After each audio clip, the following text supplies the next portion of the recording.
دین کے کام، مخلوق کی خدمت سب کر کے بندہ خالق کا محبوب بنتا، اللہ کا ولی بنتا.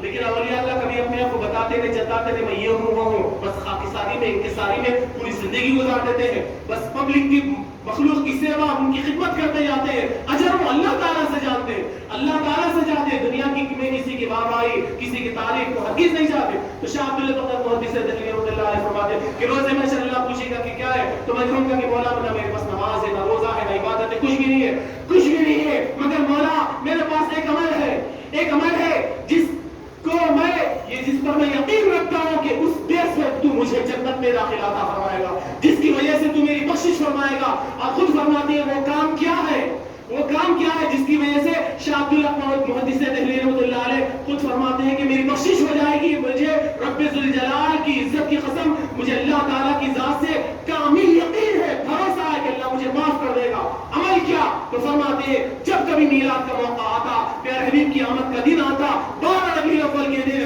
اللہ کے نبی صلی اللہ علیہ وسلم کی ادب میں، تعظیم میں، توقیر میں احترام کھڑے ہو کر درود و سلام پڑھتا ہوں. تو پیارے نبی کی آمد کی خوشی میں میں جو سلام پیش کرتا ہوں پیارے نبی کی بارگاہ میں، اللہ کی رحمت سے امید ہے، یقین ہے، کامل ہے کہ اللہ تعالیٰ اس کو رد نہیں کرے گا، مقبول کرے گا، اس بیس پر مجھے جنت میں بھیجے گا. یہ ہمارے اکابرین کے عقائد.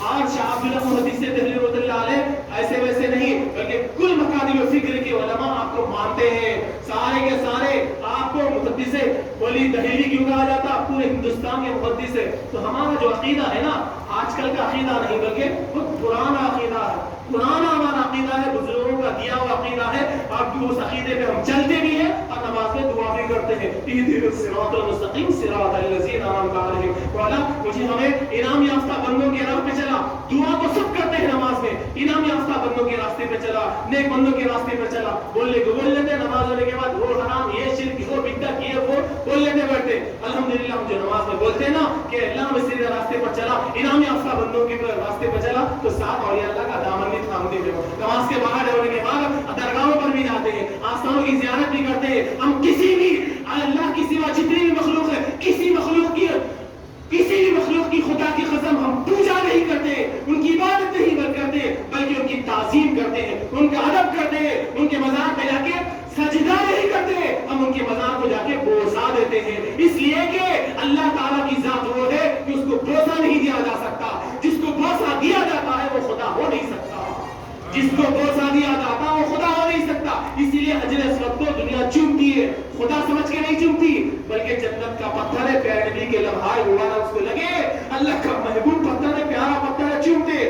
جو اللہ کا محبوب ہوتا ہے، یہ چومنا کیا ہے؟ قرآن ہوتا، قرآن کے اوپر اٹا ہوتا ہے، اٹے پہ تو کچھ لکھا ہوا نہیں رہتا، اصل قرآن تو اندر ہے نا، اوپر اٹے پہ کیا ہے؟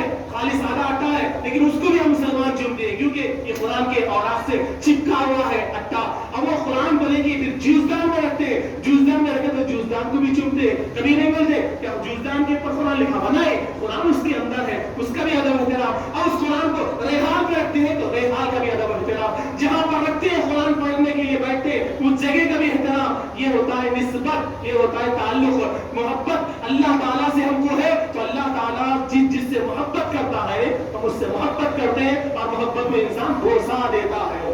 محبت میں انسان کس کرتا ہے؟ تو ولیوں کے مزار پہ ہم جا کے سر جھکاتے نہیں، سر جھکا کے سجدہ نہیں کرتے، بلکہ تعظیماً محبتاً چومتے ہیں جا کر مزار کو، سر نہیں رکھتے. ہمارے اسلام نے منع جہاں پر اللہ کے نبی نے کیا تو ہم ہرگز وہ عمل نہیں کرتے، سجدے ہم نہیں کرتے، اللہ کے نبی کو نہیں کرتے ہم سجدے، تو اولیاء اللہ کو کہاں سے کریں گے؟ چومتے ہیں، جا کر چومو. یہ صحابہ کی سنت ہے، صحابہ کرام کی سنت ہے. بات کو ختم کر رہا ہوں.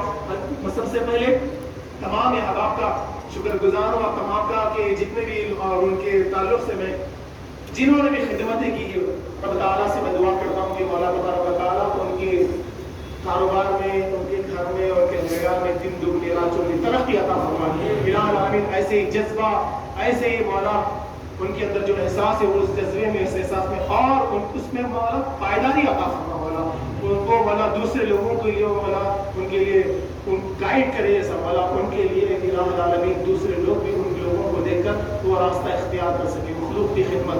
اور یہ اللہ کا طریقہ یہی تھا، وہ اپنا دیکھتے نہ پرایا دیکھتے، کسی کو نہیں دیکھتے، جو آتا بس اس کے لیے مدد ہی کرتے. تو اہل سنت ہے، ہم اہل سنت ہے، دل فراخ رکھنا چاہیے، دل بڑا رکھنا چاہیے. جو بھوکا ہے اس کو کھلاتے جاؤ، پیاسا ہو پلاتے جاؤ. یہ سادات کرام کا طریقہ رہا، اولیاء اللہ کا طریقہ رہا، پیرانے پیر کا اور نواز کا سب کا طریقہ رہا. ہم اولیاء اللہ کو مانتے ہیں نا، اسی پر عمل کرتے ہیں. مساجد کو آباد بھی کرتے ہیں، مساجد کی صاف صفائی کرنے والے جتنے بھی ہیں نا، یقیناً اللہ سے امید رکھتے ہیں کہ جو اللہ کے گھر کو چمکائے گا نا، خبر میں اللہ تعالیٰ کی خبر کو چمکائے گا، منور کر دے گا.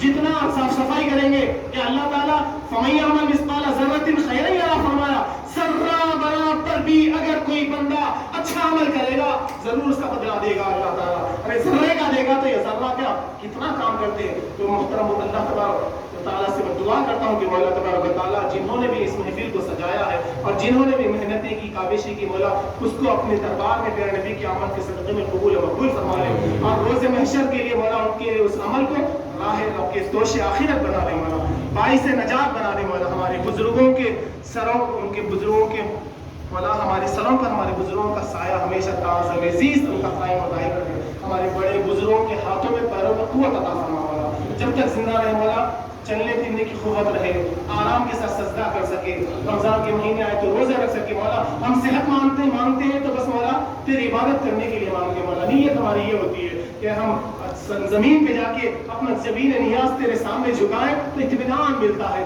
وہ سکون ملتا ہے کہ دنیا کی کسی نعمت میں وہ سکون نہیں جتنا سجدے میں بندے مومن کو ملتا ہے. مولا ہم کو تمام مسلمانوں کو جب تک زندہ رہے مولا صحت کے ساتھ، عافیت کے ساتھ، تندرستی کے ساتھ زندہ رہے، کسی کا محتاج نہ بنا. تمام مسلم عالم ہم کو دینے والے ہاتھ بنا مولا، ماننے والے ہاتھ میں ہمیشہ سخاوت کرنے والے، لٹانے والے، خرچ کرنے والے. ہمارے دلوں کو مولا تنگی نکال کر فراخی عطا فرما مولا، سخاوت عطا فرما. دشمنان اسلام جتنے بھی اسلام کے خلاف سازشیں کر رہے ہیں مولا، تمام دشمنان اسلام کو مولا نیست و نابود فرما دے مولا. اسلام کی حفاظت فرما، شریعت اسلام کی حفاظت فرما، ہمارے ایمان کی عقیدے کی حفاظت فرما، زمینی فتنوں سے، آسمانی بلاؤں سے حفاظت فرما، حاسدین کے حسد سے، مبغضین کے بغض سے، اشرار کے شرور سے، بری نظر والوں کی بری نظر سے مولا ہم تمام مسلمانوں کی حفاظت فرما. جتنے بھی کاروبار کر رہے ہیں مولا مسلمان بھائی، ان تمام مسلمانوں کے کاروبار میں دن دنیا راتوں میں ترقی عطا فرما مولا. کاروبار میں مولا کمائی میں برکت عطا فرما، رزق میں کشادگی عطا فرما، حلال رزق عطا فرما،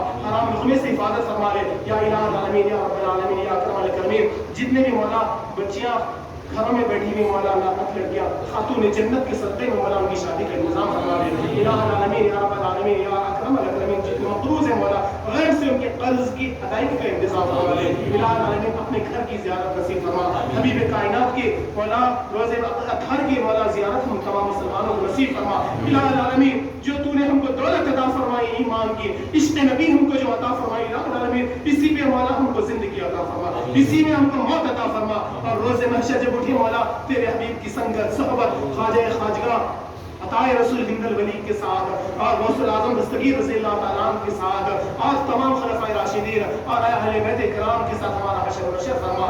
جب جب الہ العالمین ہم تمام مسلمانوں کو ان 70,000 لوگوں میں شامل فرما دے جتنے بھی یہاں پر لوگ حاضر ہیں مولا تیری میلاد کو منانے کے لیے، یہاں پر سننے کو یہاں پر جو جمع ہوئے مولا تیرے حبیب کی میلاد کو سننے کے لیے. الہ العالمین ان 70,000 لوگوں میں شمار فرما دے جن کو تو بلا حساب و کتاب جنت الفردوس عطا فرمانے والا ہے. یقیناً مولا ہم گنہگار ہوں گے، بدکار ہوں گے، لیکن مولا تیری رحمت سے امید ہے تو جو چاہتا ہے کرتا ہے. ان اللہ علی کل شیء قدیر، تیری شان ہے مولا. ہم تیری شان سے، تیری شان و عظمت کو دیکھ کر ہم یہ امید رکھتے ہیں مولا کہ الہ العالمین ہماری دعاؤں کو قبول فرما لے مولا. جتنے بھی یہاں پر حاضرین ہیں ان تمام کی جائز مرادوں کو، حاجتوں کو، منتوں کو، مقاصد کو پورا فرما دے. الہ العالمین یا رب العالمین یا اکرم الاکرمین ہمارے ماں باپ، آقا، اجداد، اعزاء، اقربا، اساتذہ سب کی بخشش فرما، سب کی مغفرت فرما. اعلیٰ علیین میں ان کو جگہ عطا فرما، زمینی فتنوں سے، آسمانی بلاؤں سے حفاظت فرما. جب تک زندہ رہے مولا تیرے و تیرے حبیب صلی اللہ علیہ وسلم کے نام دیوا رہے. الہ العالمین اسلام پہ ہم کو زندہ رکھ، اسلام پہ ہم کی موت عطا فرما. جب اس دنیا سے جائے خاتمہ ہمارا بالخیر فرما. زبان پر ہو کلمہ طیبہ لا الہ الا اللہ محمد رسول اللہ. وآخر دعوانا الحمد للہ رب العالمین.